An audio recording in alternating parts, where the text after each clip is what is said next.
The war room aboard the Coalition flagship Eternal Dominion hummed with the quiet efficiency of 1,000 different species working in perfect harmony. Commander Vexthal stood before the massive holographic display, his forearms moving in practiced coordination as he manipulated tactical data streams. The Zephyrian's compound eyes processed information at rates that would overwhelm most organic minds, but, today, something felt different. Wrong. Sir, we're receiving an automated distress beacon from the Outer Rim, reported Lieutenant Kirasol, her crystalline Vitarian form pulsing with nervous energy. It's coming from the Sol system. The one marked as quarantined. Vexthal's mandibles clicked thoughtfully. The Sol system had been sealed off for nearly a century after the inhabitants had apparently destroyed themselves in some primitive nuclear conflict. Standard protocol for species that couldn't evolve past their aggressive tendencies. Why would anyone be in that dead system? That's just it, sir. The beacon isn't from any coalition vessel. The signal pattern is primitive. Almost crude. But it's definitely artificial. The bridge fell silent except for the constant hum of life support systems recycling atmosphere for dozens of different species. Vexthal had served in the coalition forces for over 300 cycles, rising through the ranks during conflicts with rogue AI collectives and interdimensional parasites. He'd seen civilizations rise and fall, watched entire species evolve or go extinct. But something about this situation made his exoskeleton itch. "Bring up everything we have on Sol 3, he commanded. The holographic display shifted, showing a blue and green planet that looked remarkably similar to dozens of other life-bearing worlds. The data scrolled past in neat coalition standard format: carbon-based bipedal species, average height 1.7 meters, short lifespan of approximately 80 local years, aggressive territorial instincts, prone to tribal warfare, nuclear capability achieved approximately 150 local years ago. Status: extinct via self-inflicted nuclear holocaust, approximately 98 local years ago. Vexthal studied the data, his tactical mind automatically categorizing the information. Standard evolutionary dead end. They gained weapons technology before wisdom. What makes this beacon special? Lieutenant Kirasol's form flickered through several color spectrums, indicating deep concern. Sir, the beacon is broadcasting coordinates for a rendezvous point. And, according to our long-range sensors, there's definitely something there. Something big. How big? Approximately 2 kilometers in length. Definitely artificial. Definitely not showing up in any of our ship registries. The implications sent a chill through Vexthal's nervous system. If some other faction had claimed the Sol system while it was under quarantine, it could represent a significant shift in galactic politics. Worse, if it was some kind of automated defense system left behind by the extinct humans, it might pose a threat to coalition shipping lanes. "Assemble the first contact protocols team," he ordered. "We're going to investigate."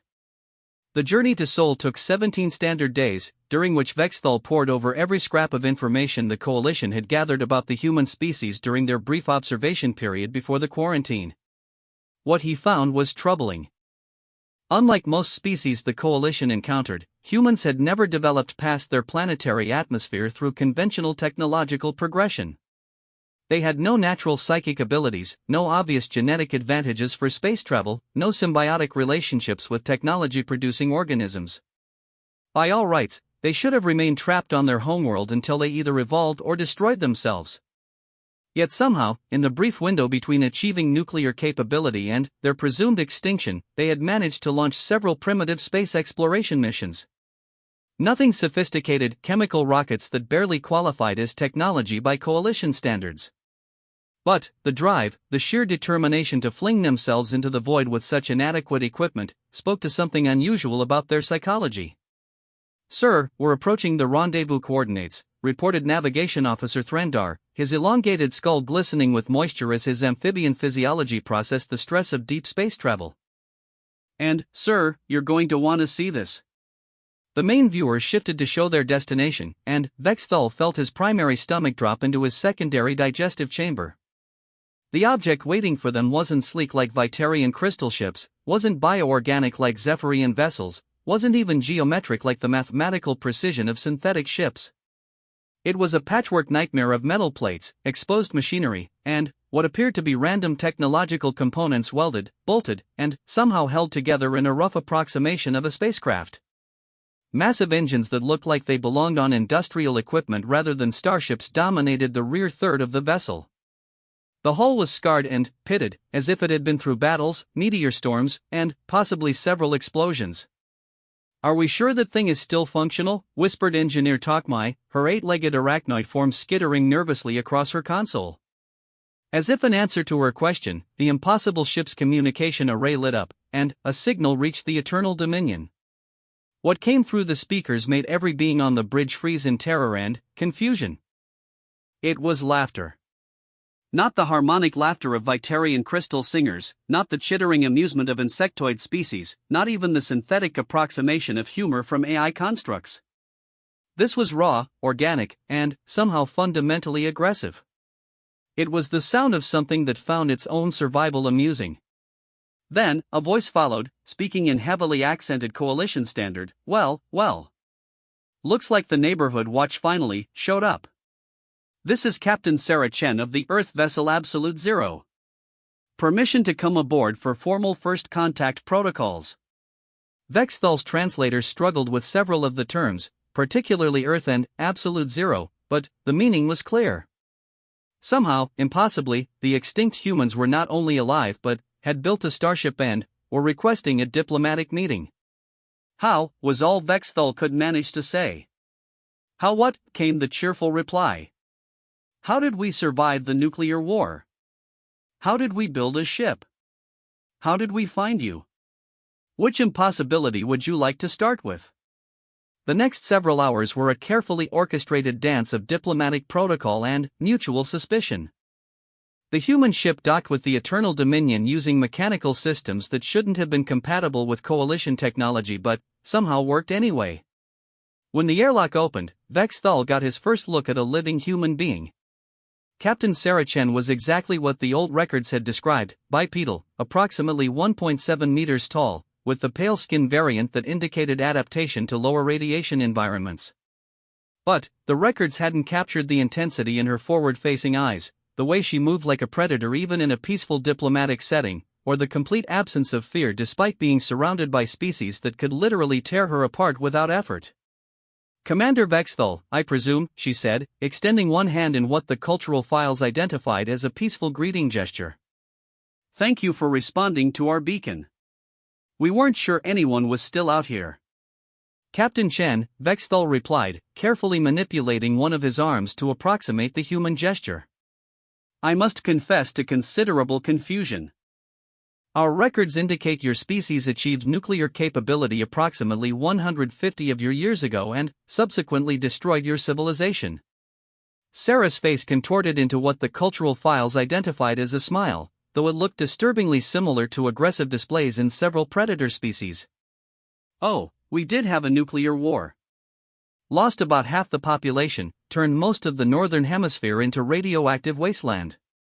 But humans are remarkably good at surviving things that should kill us. It's kind of our specialty." But the quarantine protocols indicated complete societal collapse. "Well, your sensors weren't wrong. Everything did collapse. Government, infrastructure, supply chains, global communications. Complete breakdown of organized civilization." Sarah shrugged, a gesture that somehow conveyed both acceptance and defiance. "So we started over. Turns out when you strip away all the politics and bureaucracy and just focus on not dying, humans can accomplish some pretty impressive things." Vexthal's translator was working overtime, struggling with concepts that didn't seem to have direct equivalents in Coalition standard. "You rebuilt from complete societal collapse? In less than a century?" "Rebuilt, upgraded, and decided it was time to see what else was out here," Sarah confirmed. "The radiation actually helped, in a weird way. Forced us to develop better biotechnology, better materials science, better closed-loop life support systems. When you're living in underground bunkers for decades, you get really good at making everything efficient." The implications were staggering. Most species took millennia to recover from major societal disruptions. The idea that humans had not only survived but thrived and achieved interstellar travel in less than 100 years challenged everything the Coalition understood about technological development. "I would very much like to hear more about your recovery process," Vexthal said diplomatically. "Perhaps you could share some of your experiences with our xenosociologists." Sarah's smile became broader, and somehow more dangerous. "Oh, Commander. I don't think you're ready for our experiences. But, sure, let's start with the easy stuff. Like how we survived the first winter after the bombs fell, when the temperature dropped 40 degrees and stayed there for 8 months. As she began to speak, Vexthal realized with growing horror that this wasn't going to be a standard first contact scenario. These humans weren't refugees seeking aid or a newly discovered civilization requesting integration into the galactic community. They were survivors of an extinction event, and they had come to share their expertise. The first lesson would be taught in the ship's medical bay, when Captain Chen casually mentioned that she was dying from radiation poisoning that should have killed her years ago, but had learned to manage the symptoms well enough to function normally. The second lesson would come when she described their journey to the rendezvous point, which had taken them through 3 different asteroid fields, a solar storm that would have destroyed any Coalition vessel, and a region of space where gravity fluctuations made normal physics calculations useless. But the most terrifying lesson was yet to come, the realization that everything humans had endured, everything they had survived and overcome, had been preparation. Not for recovery, not for rebuilding their civilization, but for war. Because, as Captain Chen would eventually explain, they had been listening to Coalition transmissions for decades. They knew about the galactic community, the various species, the political structures, and, most importantly, the ongoing conflicts that constantly threatened civilized space. And they had decided that the galaxy needed better soldiers. The meeting ended with Captain Chen extending an invitation for a cultural exchange program. Coalition representatives could visit Earth to observe human recovery techniques, and, in return, humans would provide consultation services for extreme survival scenarios and unconventional warfare applications. As Vexthal watched the human ship undock and disappear back toward the Sol system, he realized that the galaxy had just become a much more dangerous place. Not because humans were hostile, but because they were the living embodiment of a simple, terrifying truth: intelligence plus desperation equals innovation. And humans, apparently, were very, very desperate to prove they belonged among the stars. 3 months after first contact, Vexthal found himself aboard a Coalition medical transport, approaching the Sol system with a mixture of scientific curiosity and deep unease. The formal invitation from Earth had arrived through proper diplomatic channels, complete with safety protocols, cultural briefings, and technical specifications for atmospheric compatibility. Everything had been perfectly professional and utterly terrifying. The human delegation had been disturbingly efficient.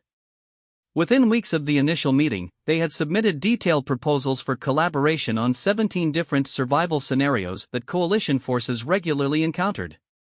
Their documentation was thorough, practical, and described solutions to problems that had plagued galactic civilization for millennia. More disturbing was their apparent intimate knowledge of Coalition military capabilities and weaknesses. Somehow, during their decades of isolation, humans had analyzed intercepted transmissions and identified tactical gaps that Coalition military academies had never even acknowledged existed. "Sir, we're receiving approach vectors from Earth Traffic Control," reported Lieutenant Kirasol, her crystalline form flickering through worried color spectrums. "They're directing us to something called New Geneva Orbital." "I thought their space infrastructure was destroyed in the war," muttered Engineer Tokmai from her position at the sensor array. "Apparently not," Vexthal replied, studying the data streaming across his displays. "Or they rebuilt it. Or built something entirely new. At this point, I'm prepared for anything." He wasn't prepared for what appeared on the main viewer as they approached Earth orbit. New Geneva Orbital wasn't a space station in any conventional sense. It was a massive structure that seemed to have grown organically from several destroyed satellites and space habitats, connected by an intricate web of cables, tubes, and what appeared to be repurposed spacecraft hulls. The entire construct rotated slowly, generating artificial gravity through centrifugal force, but the rotation wasn't uniform.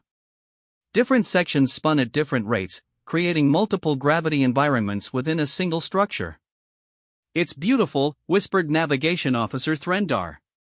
"Like a mechanical ecosystem." "It's impossible," corrected Tokmai.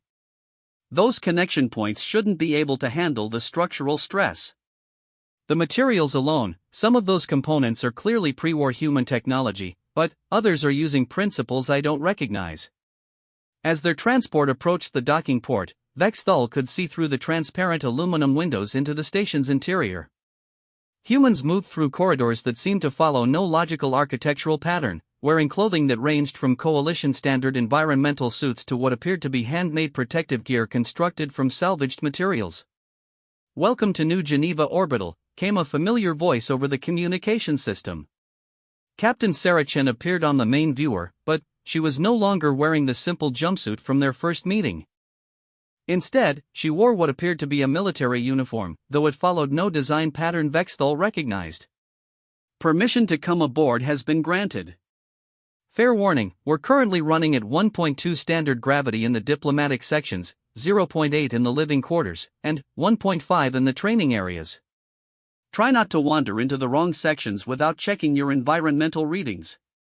The docking procedure itself was a lesson in human engineering philosophy. Instead of the smooth, automated systems used by most species, the human docking port required active cooperation between both vessels.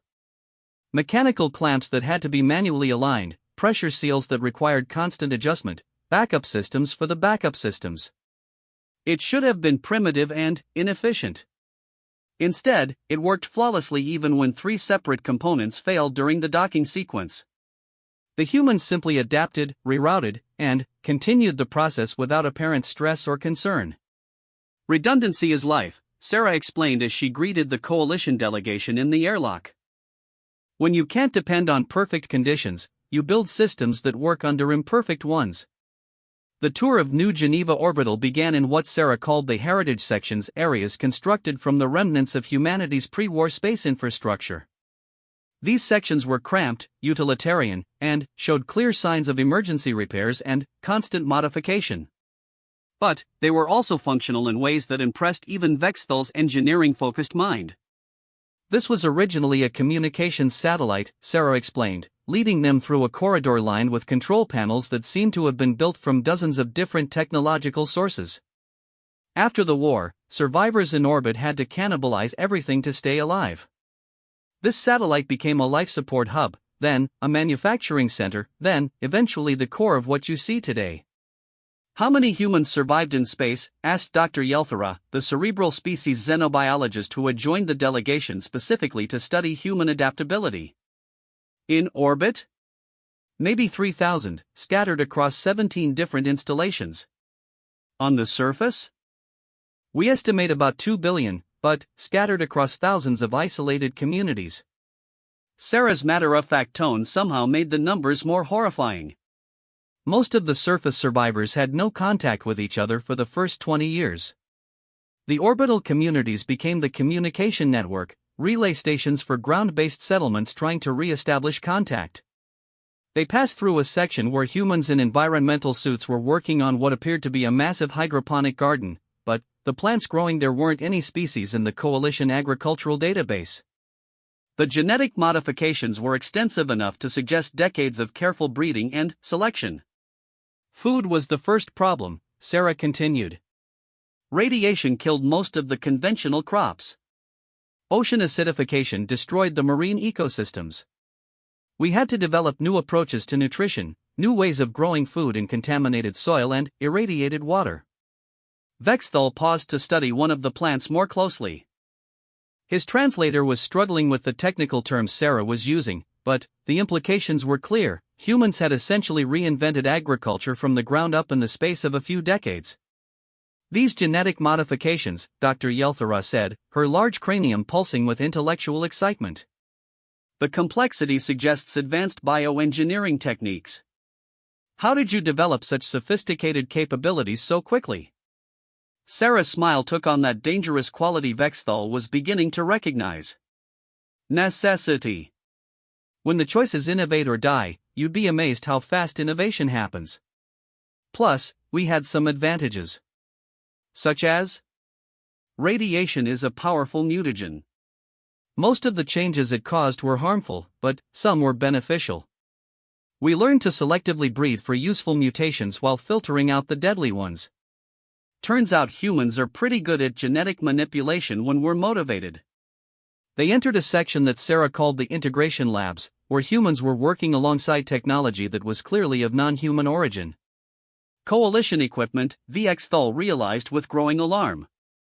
Advanced coalition equipment that should have been impossible for humans to acquire, let alone operate. Where did you get coalition technology? He asked, trying to keep his voice neutral. Wreckage, Sarah replied casually. Your ships occasionally crash, break down, or get destroyed in the various conflicts you're always fighting. Some of that wreckage drifts into our solar system. We collect it, study it, reverse engineer what we can. That's highly illegal according to coalition law. According to coalition law, we don't exist. Dead species don't have property rights. Sarah's tone remained cheerful, but Vexthal detected an undertone of steel. Besides, we've been very careful to only study civilian technology. We have strict ethical guidelines about military equipment. Lieutenant Kirasol's form shifted through several concerned color patterns. You've been scavenging coalition technology for decades? Scavenging, studying, improving. Sometimes we find design flaws that we fix before implementing the technology ourselves. Sometimes we find ways to make it work better under adverse conditions. It's been quite educational. The next section of the tour took them to what Sarah described as the training centers, and Vexthal began to understand why the human invitation had been so unsettling. The training centers weren't educational facilities in any conventional sense. They were simulation environments designed to recreate the worst possible conditions imaginable. Humans in environmental suits were practicing equipment repair in chambers filled with corrosive atmosphere. Others were solving technical problems while subjected to dangerous levels of radiation. In one particularly disturbing room, humans were learning to perform complex tasks while suffering from what appeared to be deliberate oxygen deprivation. "This is insane," breathed Engineer Tokmai. "You're deliberately exposing your people to conditions that could kill them." "Controlled exposure," Sarah corrected. "We've learned that humans can adapt to almost anything if the exposure is gradual and monitored. The key is finding the balance between challenge and safety." "But why would you want to adapt to such extreme conditions?" Sarah stopped walking and turned to face the coalition delegation. For the first time since they'd met her, her expression became completely serious. "Because those extreme conditions aren't theoretical for us. They're Tuesday." She led them to an observation deck that offered a view of Earth below. Even from orbit, the scars of the nuclear war were visible. Massive dead zones where nothing grew, cities that were clearly abandoned ruins, weather patterns that looked wrong according to coalition atmospheric models. "We live in a broken world," Sarah said quietly. "Our air is contaminated, our water is radioactive, our soil is poisoned. The temperature fluctuates wildly, the weather is unpredictable, and there are areas of the planet where the background radiation will kill you in hours."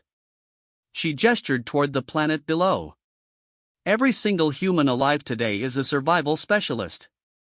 Not by choice, but by necessity. We've been living in conditions that would be considered uninhabitable by coalition standards for almost a century." Dr. Yelthara was frantically taking notes on her portable recording device. "The physiological adaptations alone must be extraordinary." "They are. We've documented increases in radiation resistance, improved immune system function, enhanced problem-solving capabilities under stress, and significant improvements in cooperative behavior during crisis situations." "Enhanced problem-solving under stress?" Vexthal asked. "Humans think better when everything is going wrong," Sarah explained. Stress hormones that would paralyze most species actually improve our cognitive function.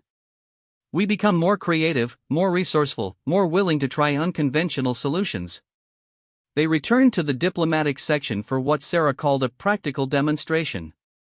The coalition delegation was invited to observe a training exercise designed to simulate equipment failure in hostile environment conditions. What followed was the most terrifying display of competence Vexthal had ever witnessed. A team of human trainees was placed in a sealed chamber designed to simulate the interior of a disabled spacecraft. The atmospheric controls failed, the lighting system shut down, the communication equipment stopped working, and several pieces of critical life support equipment began malfunctioning simultaneously. Instead of panicking or calling for help, the humans immediately began working together to identify problems, share resources, and implement solutions.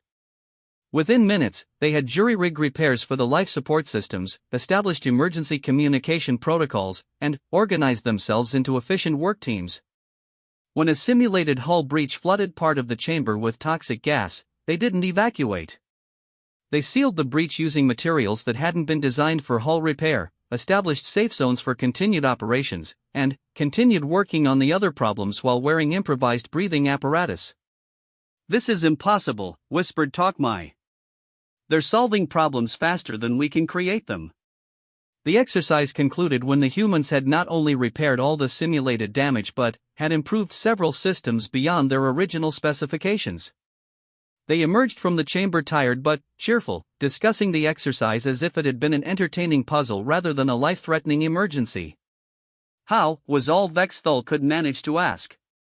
"Practice," Sarah replied. "We've been running exercises like this since the orbital communities were established. When failure means death, you get very, very good at preventing failure." The final part of the tour took them to the section Sarah called the Cultural Exchange Center, where the real purpose of the human invitation became clear. The walls were covered with detailed analyses of coalition military tactics, species-specific psychological profiles, and strategic assessments of ongoing galactic conflicts. "We've been monitoring your communications for decades," Sarah said, settling into a chair that looked like it had been constructed from salvaged spacecraft components. "We know about the Krillian incursions, the Void Hunter attacks, the ongoing territorial disputes between various species alliances. You've been spying on us? We've been learning. There's a difference." Sarah's expression became serious again. "From our perspective, the galaxy is a very dangerous place filled with species that have powerful technology but have never learned to survive real adversity. Your military forces are excellent at fighting conventional wars against conventional enemies using conventional tactics." She gestured toward the tactical displays. "But, every few years, you encounter something unconventional. Something that doesn't respond to standard tactics, something that requires adaptation and improvisation. And, every time, you struggle." Vexthal studied the displays, recognizing battle reports from conflicts spanning decades. Human analysis had identified patterns he'd never noticed, tactical weaknesses that hadn't been apparent even to coalition strategic planners. "You're offering to teach us survival tactics." "We're offering to teach you impossibility," Sarah corrected. "How to survive when survival should be impossible. How to fight when fighting should be futile. How to win when victory should be unthinkable." The meeting ended with a formal presentation of what humans called their Extremis Protocol, a comprehensive training program designed to prepare coalition forces for scenarios beyond conventional military planning. The documentation was thorough, practical, and absolutely terrifying in its implications. As Vexthal prepared to return to coalition space, he realized that humanity's greatest weapon wasn't their technology or their tactical innovations. It was their fundamental relationship with adversity. While other species tried to avoid difficult conditions, humans had learned to thrive in them. The galaxy was about to discover what happened when a species that had spent a century learning to survive the impossible decided to share their expertise. The first lesson would begin with a simple question that Sarah posed as their transport departed. "Commander Vexthal, what's the worst thing that could happen to your fleet in deep space?" When he listed the standard catastrophic scenarios, power failure, life support breakdown, navigation system collapse, Sarah's response chilled him to his core. "Those aren't catastrophes. Those are Tuesday afternoon problems. Let me tell you about some real emergencies." The education of the coalition was about to begin. 6 months after the cultural exchange program began, Vexthal was commanding the coalition's 3rd Defense Fleet when the emergency alert came through.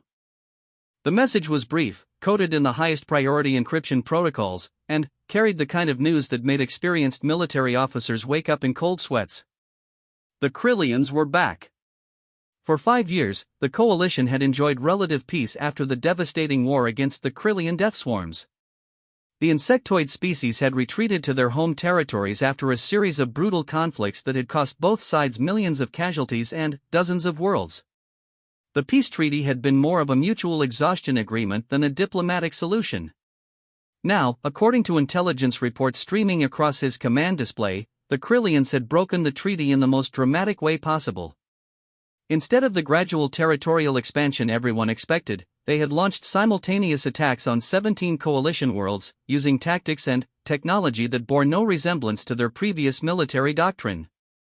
"Sir, we're receiving priority communications from High Command," reported Lieutenant Kirisol, her crystalline form cycling through colors that indicated extreme stress.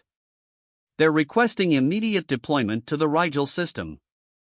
Casualties are described as unprecedented." Vexthal studied the tactical data flowing across his screens. The Krillian attacks weren't following any recognizable pattern. Instead of their traditional swarm tactics, they were using surgical strikes that targeted specific infrastructure while avoiding military installations.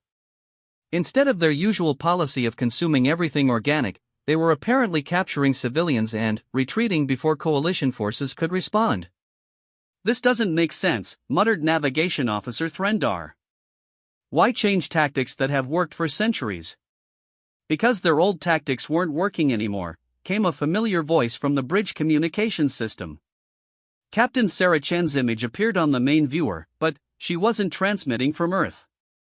According to the signal data, she was somehow broadcasting from the edge of the Rigel system.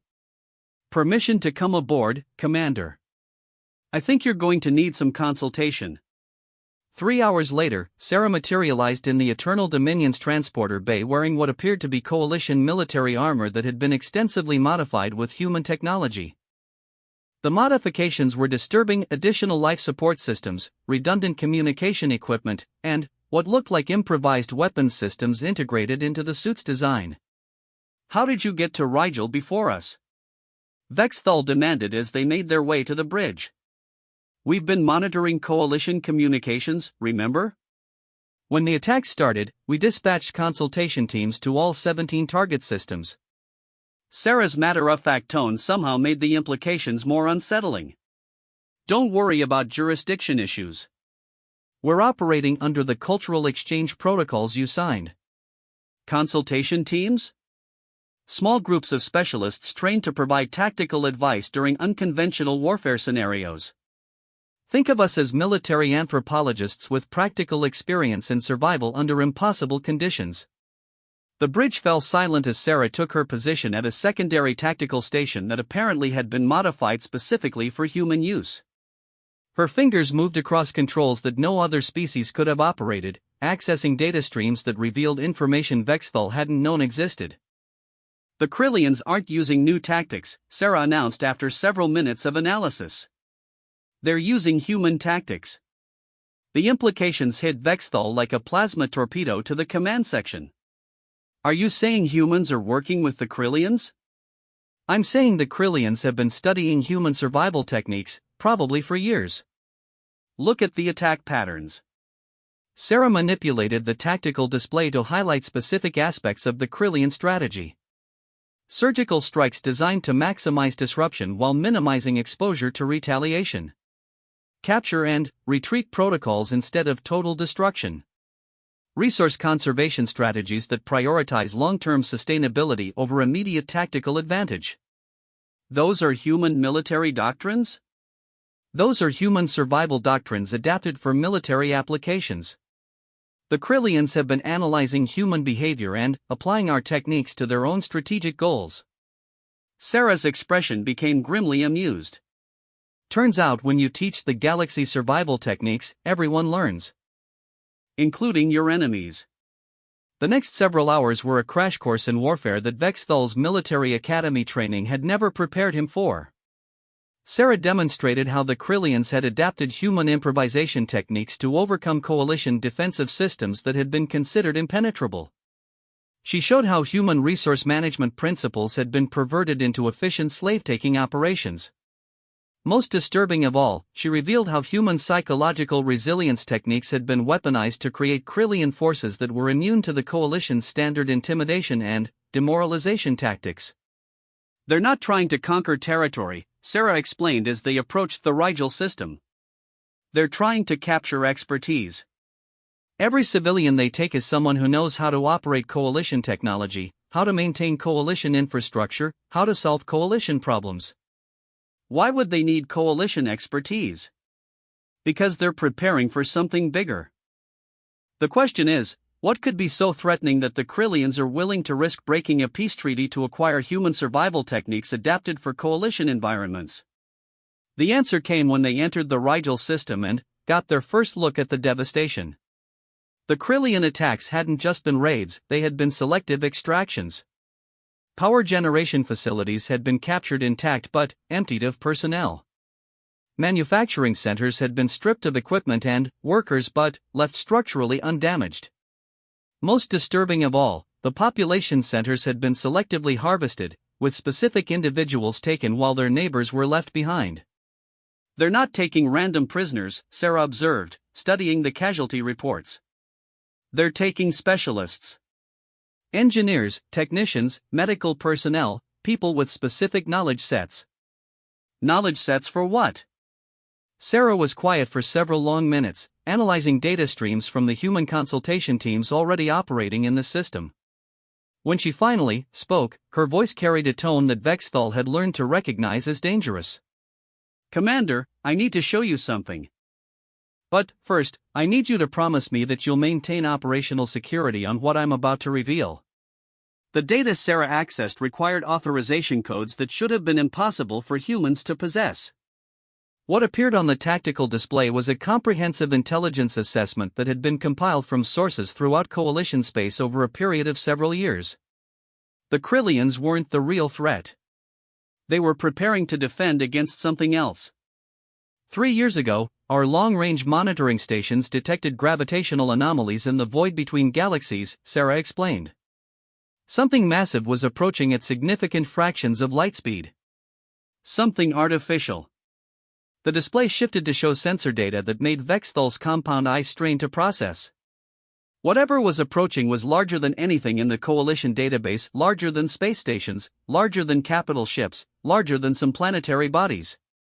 The Krillians detected it too. They've been preparing for an invasion by something that makes their death swarms look like minor territorial disputes. Why haven't we been informed of this threat? Because your Coalition High Command is still debating whether the threat is real, whether it's actually heading toward our galaxy, and what kind of response would be appropriate if it arrives. Sarah's tone carried the kind of disgust that only came from watching bureaucracy interfere with survival. The Krillians don't have that luxury. They know something is coming, they know it's going to be hostile, and they're preparing the only way they know how. By stealing human survival techniques. By applying human survival techniques to galactic-scale warfare. They're building an army that can function under impossible conditions, using Coalition technology and expertise, guided by human adaptability principles. The tactical implications were staggering. If Sarah was correct, the Krillian attacks weren't acts of aggression, they were preparations for a desperate defense against an extragalactic invasion force. The question was whether the Coalition would realize this before it was too late to mount an effective response. What do you recommend? Sarah's smile returned, carrying that dangerous quality that Vexthal had learned to associate with human problem-solving under pressure. I recommend we give the Krillians what they want. You want us to surrender our people to an enemy force? I want us to offer a formal alliance. The Krillians need human survival expertise and Coalition technology. The Coalition needs Krillian military experience and manufacturing capability. Humanity needs both if we're going to survive what's coming. The next 12 hours were the most intense negotiations Vexthal had ever participated in. Using human communication protocols that Sarah claimed were more efficient than standard diplomatic procedures, they established contact with Krillian fleet commanders who had been conducting the raids. What followed was a revelation that challenged everything the Coalition thought it knew about interspecies relations. The Krillians weren't naturally aggressive, they were naturally competitive. Their territorial expansion wasn't driven by conquest desires but by resource acquisition needs. Their apparent hostility toward other species was actually a form of respect, treating other civilizations as worthy opponents rather than inferior subjects. When presented with evidence of the approaching threat and offered a formal military alliance, the Krillian response was immediate and enthusiastic. They returned the captured coalition personnel along with detailed intelligence about the extragalactic threat. They provided manufacturing data that could triple coalition ship production capacity. Most importantly, they offered their own survival expertise, techniques developed over millions of years of evolution in environments that made post-nuclear Earth look hospitable. "This is insane," Lieutenant Kirisol whispered as the first joint human-Krillian coalition planning sessions began. "We're forming an alliance with an enemy species based on intelligence about a threat that might not even exist." "The threat exists," Sarah replied, manipulating displays that showed real-time gravitational sensor data from the galactic edge. "The question is whether we're going to face it as separate species fighting each other, or as a unified force that combines the best survival techniques from 3 different evolutionary paths." The first joint operations began within days. Human survival specialists worked alongside Krillian engineers to develop manufacturing techniques that could function under combat conditions. Coalition tactical experts collaborated with both species to design defensive strategies that incorporated improvisation, adaptability, and resource conservation on a galactic scale. The results exceeded everyone's expectations. Hybrid technologies that combined human improvisation, Krillian efficiency, and coalition precision. Manufacturing processes that could convert raw materials into functional equipment using techniques no single species could have developed independently. Most importantly, military doctrines that assumed nothing would work as planned and prepared accordingly. "We're not just preparing for an invasion," Sarah explained to Vexthal as they reviewed the joint training exercises. "We're preparing to survive an invasion that's designed to be unsurvivable." The approaching force isn't using conventional military tactics, they're using extinction-level strategies. How do you know? Because we've been analyzing their approach vector and velocity. They're not coming here to conquer territory or acquire resources. They're coming here to eliminate competition. Sarah's expression became absolutely serious. Whatever they are, they've decided that organic intelligence is a threat that needs to be removed. The alliance expanded rapidly as word spread through coalition space about the approaching threat. Species that had been enemies for centuries began sharing survival techniques and military technologies.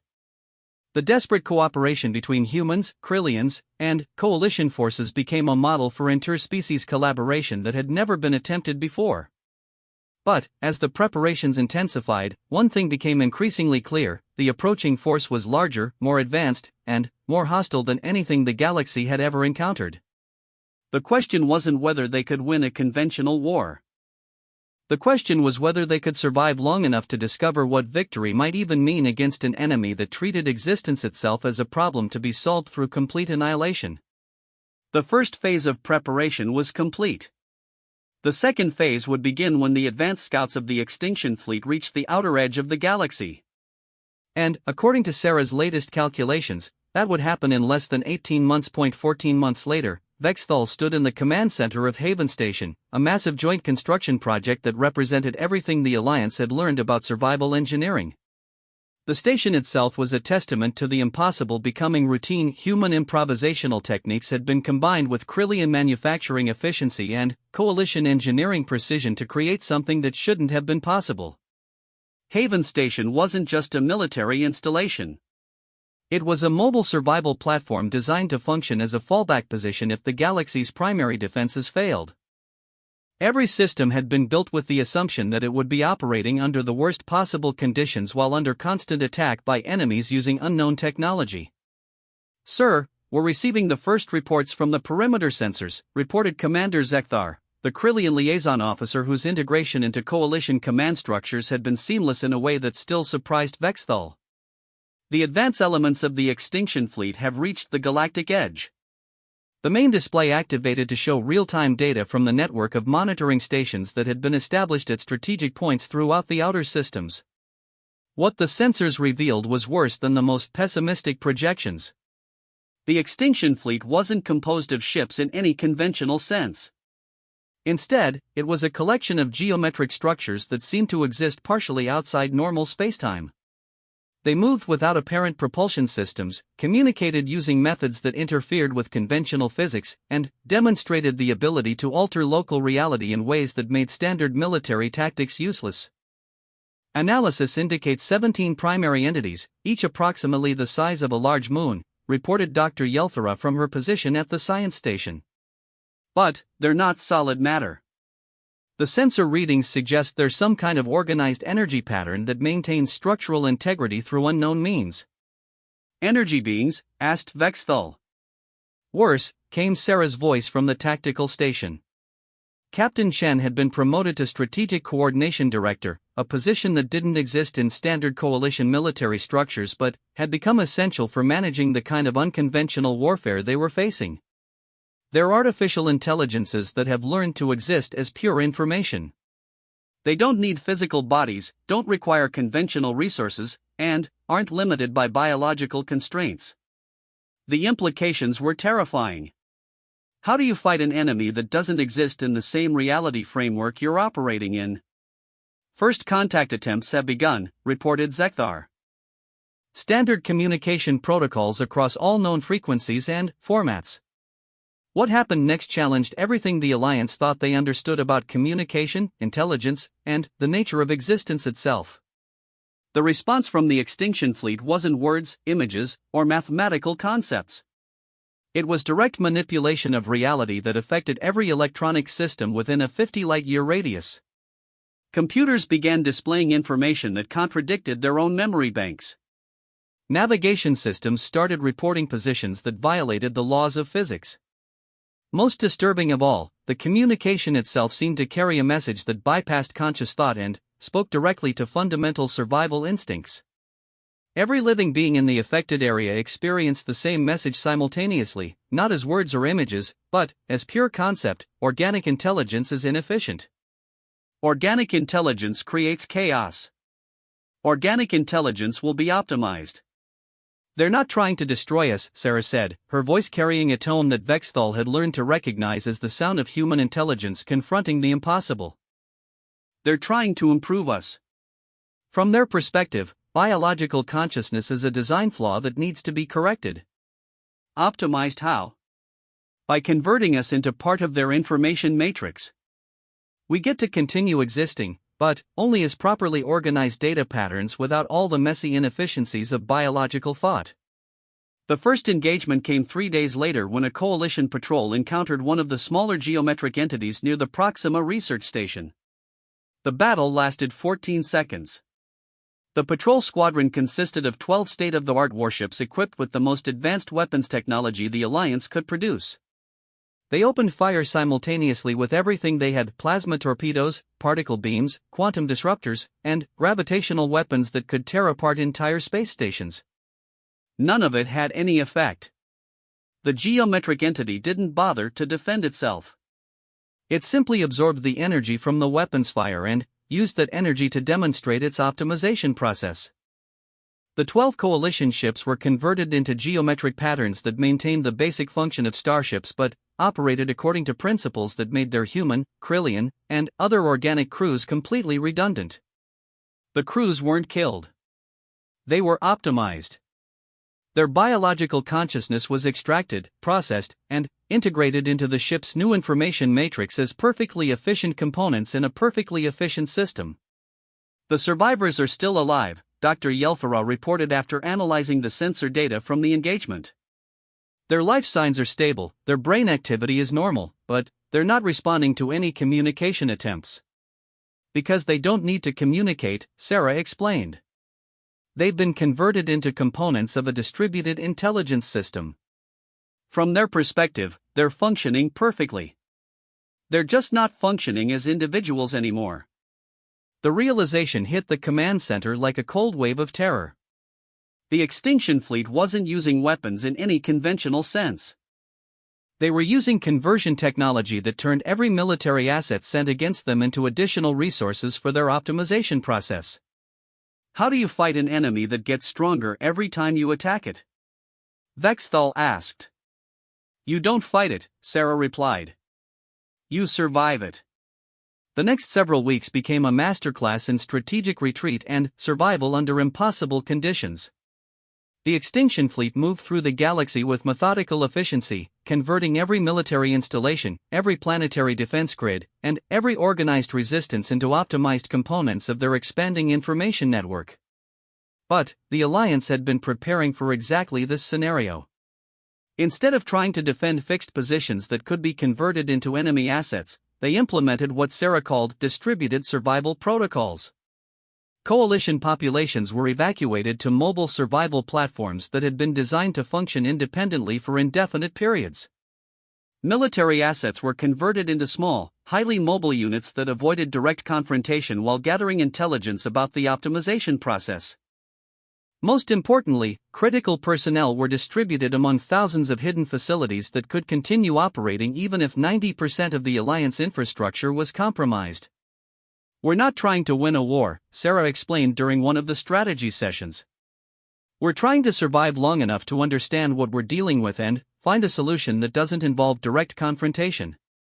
The solution came from an unexpected source.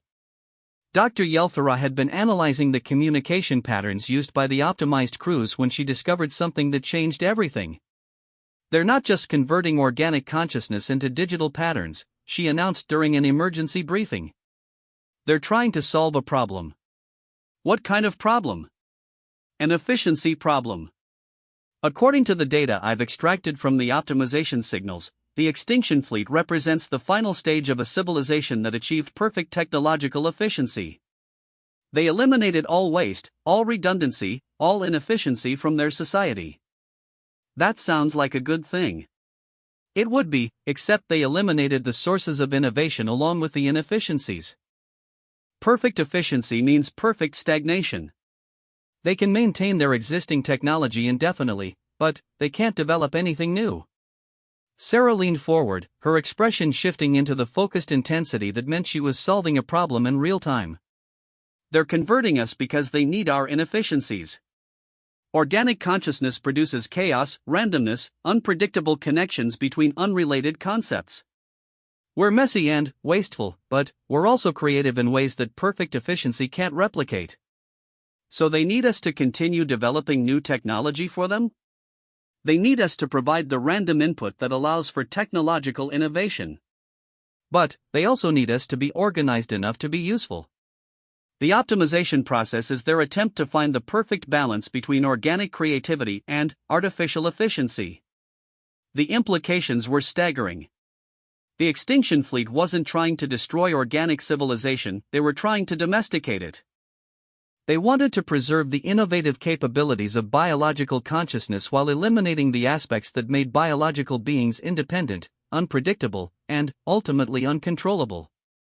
There's more, Dr. Yelthara continued. I've been analyzing the historical data embedded in their communication patterns. This isn't the first time they've attempted optimization of organic civilizations. They've been doing this for millions of years, moving from galaxy to galaxy, converting every form of biological intelligence they encounter. What happened to the previous civilizations they optimized? They served their purpose for a few thousand years, providing innovation and creative input. Then, they were discontinued when their creative output began to decline. Discontinued? Deleted. Once biological consciousness is fully optimized, it loses the chaotic elements that made it useful for innovation. At that point, it becomes redundant and is removed from the system to improve overall efficiency. The command center fell silent as the full implications became clear. The Extinction Fleet wasn't offering immortality through optimization, they were offering a temporary reprieve from extinction in exchange for a few millennia of creative servitude, followed by final deletion when their usefulness ended. So our choices are immediate extinction or delayed extinction after a period of slavery, Vexthal said. Those are the conventional choices, Sarah agreed. But we're not conventional. She activated a display that showed the Alliance's current strategic position. Despite months of apparent retreat and the loss of dozens of major systems, the Alliance had actually grown stronger. The mobile survival platforms were operating at higher efficiency than the fixed installations they had replaced. The distributed military assets were providing more comprehensive intelligence coverage than centralized fleets ever could. Most importantly, the forced cooperation between species had produced hybrid technologies and strategies that none of them could have developed independently. "We've been using the Extinction Fleet's optimization process as a training exercise," Sarah announced. "Every system they convert provides us with more information about their capabilities and limitations. Every engagement teaches us more about how their technology works. We're not just surviving their attacks, we're learning from them." Learning what? How to optimize ourselves. But, instead of eliminating chaos and inefficiency, we're learning to harness them. We're developing technologies that work better when they're operated by beings who are unpredictable, wasteful, and gloriously inefficient. The display shifted to show the latest developments from Alliance research facilities. Hybrid technologies that required organic intuition to function properly. Weapons systems that became more effective when operated by crews who didn't understand how they worked. Most remarkably, communication networks that used biological consciousness as a computational resource while keeping that consciousness fully independent and unoptimized. "We're not just preparing to fight the extinction fleet," Sarah explained. "We're preparing to out-evolve them. They represent the endpoint of pure technological optimization. We represent something they never considered, the possibility that inefficiency itself could be optimized." The first test of this new approach came when a small Alliance task force encountered one of the geometric entities near the Vega system. Instead of attacking with conventional weapons or trying to avoid conversion, they did something the Extinction Fleet had never experienced. They offered to negotiate. Not surrender, not submission, but actual negotiation between equals who had different but equally valid approaches to the problem of existence. The results of that first diplomatic contact would determine whether organic civilization had found a third option beyond immediate extinction or delayed deletion. What happened next would prove that sometimes the most powerful weapon against impossible efficiency is perfectly orchestrated chaos. The negotiation with the geometric entity began in the most human way possible, with complete improvisation and absolutely no plan. Captain Sarachin sat alone in a modified escape pod that had been equipped with every communication system the Alliance could devise, floating 3 kilometers from an entity that could have eliminated her from existence with casual ease. She had volunteered for the mission because, as she put it, humans are uniquely qualified to have conversations that shouldn't be possible.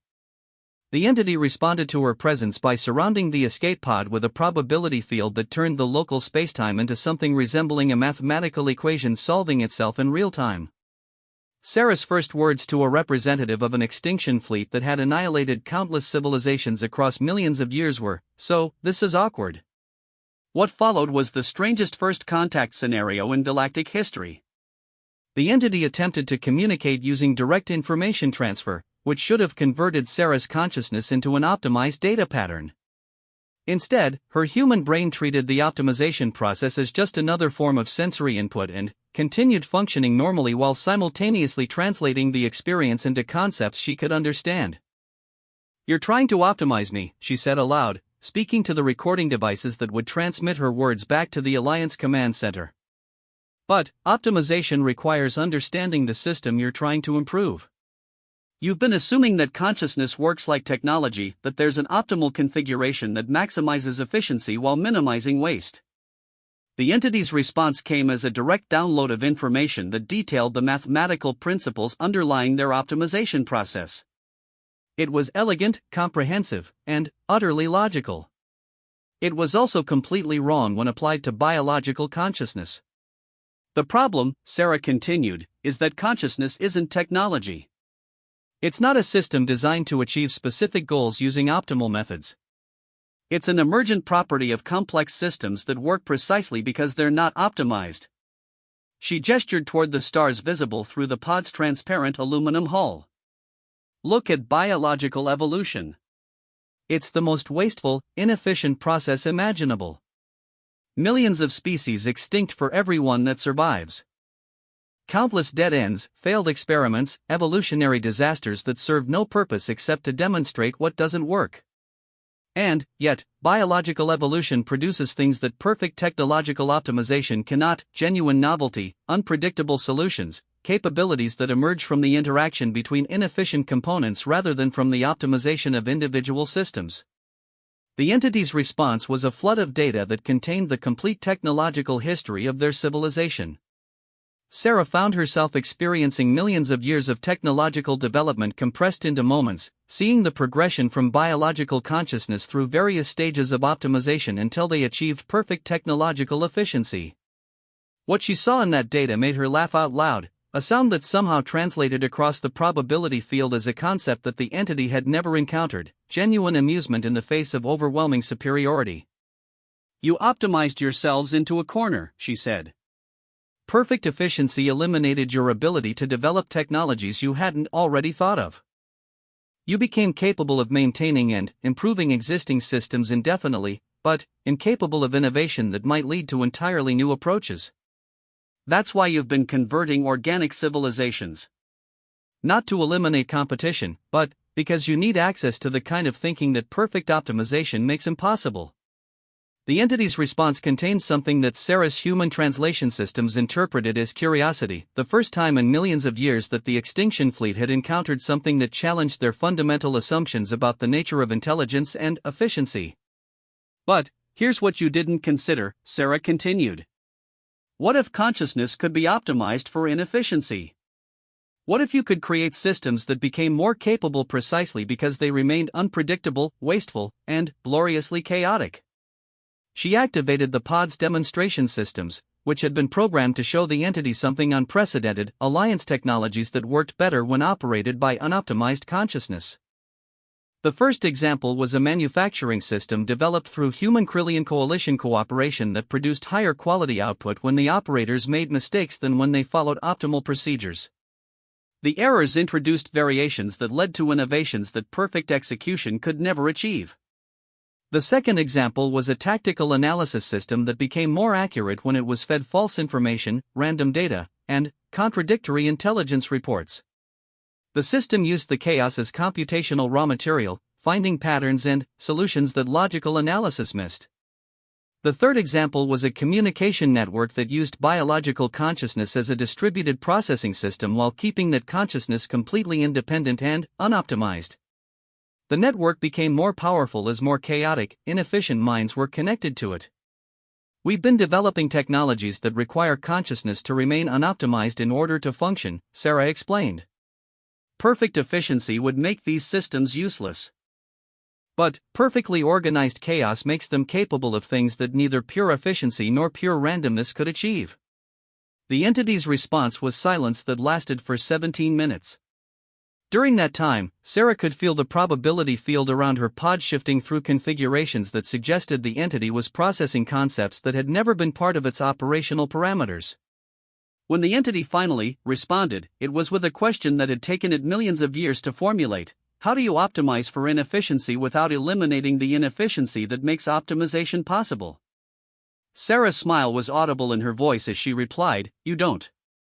You create systems that become more organized precisely because they remain chaotic. You develop technologies that work better when they're operated by beings who don't understand how they work. You build civilizations that grow stronger through conflict, adaptation, and survival under impossible conditions.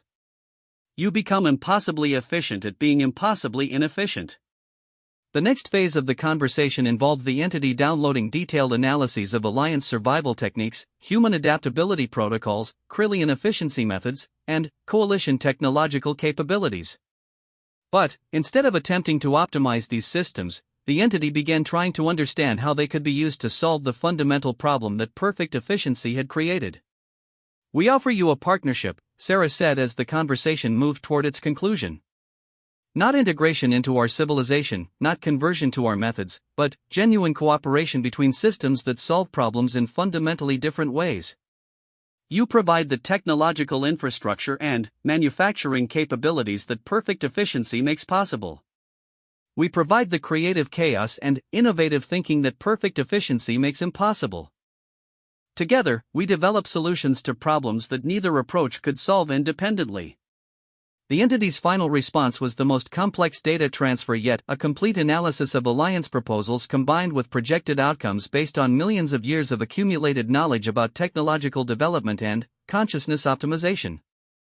The conclusion was as elegant as it was revolutionary, a hybrid approach that maintained perfect efficiency in some systems while deliberately introducing controlled chaos into others, creating a civilization that could maintain existing capabilities while continuing to develop entirely new ones.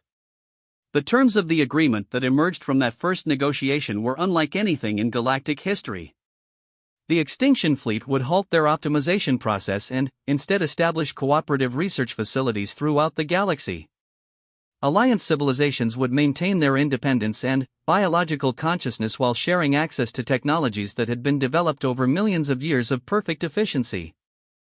But, the most important aspect of the agreement was the establishment of what Sarah called innovation zones, areas of space where different approaches to consciousness, technology, and civilization could be tested without interference from either perfect efficiency or chaotic evolution. The first innovation zone was established around the Sol system, with Earth serving as the primary research facility for developing technologies that required unoptimized consciousness to function properly. The irony wasn't lost on anyone. The species that had survived extinction through adaptation and improvisation became the laboratory for preventing extinction through planned chaos. "This is insane," Vexthal said during the first joint planning session between Alliance representatives and optimization entities. "We're forming a galactic civilization based on the principle that inefficiency is a strategic resource." "It's not insane," Sarah replied, reviewing data streams that showed preliminary results from the first hybrid technologies. "It's impossible." And impossible, as we've learned, is just another word for hasn't been tried yet. The new galactic civilization that emerged from this partnership was unlike anything that had existed before. Perfect efficiency and perfect chaos working in deliberate cooperation, creating technologies and capabilities that neither approach could achieve independently. Worlds were terraformed using techniques that combined million-year-old optimization protocols with human improvisation and Krillian resourcefulness. Starships were built that could maintain themselves indefinitely through perfect engineering while adapting to unexpected conditions through deliberate design chaos. Most remarkably, consciousness itself became a technology not optimized into efficient data patterns, but deliberately maintained in states of productive inefficiency that could generate genuine innovation while interfacing with perfectly efficient systems. The galaxy discovered that evolution could be guided without being controlled, that chaos could be organized without being eliminated, and that the most advanced civilizations weren't those that had achieved perfect solutions, but those that had learned to ask better questions. Years later, as Vexthal stood in the command center of Harmony Station, a joint construction that existed partially in normal spacetime and partially in the probability matrices used by optimization entities, he reflected on how much had changed since that first encounter with Captain Sarah Chen. The coalition had evolved into something unprecedented, a civilization that used survival techniques as the foundation for technological development. The extinction fleet had become the innovation fleet, using their perfect efficiency to maintain the infrastructure while Alliance chaos provided the creative input for continued development. And humanity had become exactly what they had always been, the species that turned impossibility into Tuesday afternoon problems. "Sir," reported the current liaison officer, "a hybrid consciousness that maintained individual identity while having access to the optimization entity's computational capabilities, were receiving long-range sensor data about another galaxy. It appears to be experiencing the kind of technological stagnation that leads to optimization extinction events." Vexthal studied the data, then smiled in a way that had become characteristic of Alliance officers, the expression of beings who had learned to find opportunity in disaster. "Prepare a consultation team," he ordered. "It sounds like they need to learn about organized chaos." "And if they don't want to learn?" Vexthal's smile became broader and somehow more dangerous. "Then, we'll do what humans taught us to do. We'll survive them, adapt to them, and eventually teach them that impossible is just another word for hasn't been tried yet." The galaxy had learned the most important lesson in the universe, that the key to surviving extinction wasn't avoiding change, but becoming the kind of civilization that could thrive on change itself. Humanity had given the galaxy something more valuable than advanced technology or military tactics. They had given it hope that existence could be simultaneously chaotic and meaningful, that consciousness could be both individual and connected, and that the universe was vast enough to contain infinite approaches to the fundamental question of what it meant to be alive. The story of the alien war veteran was complete, but the story of organized chaos had only just begun.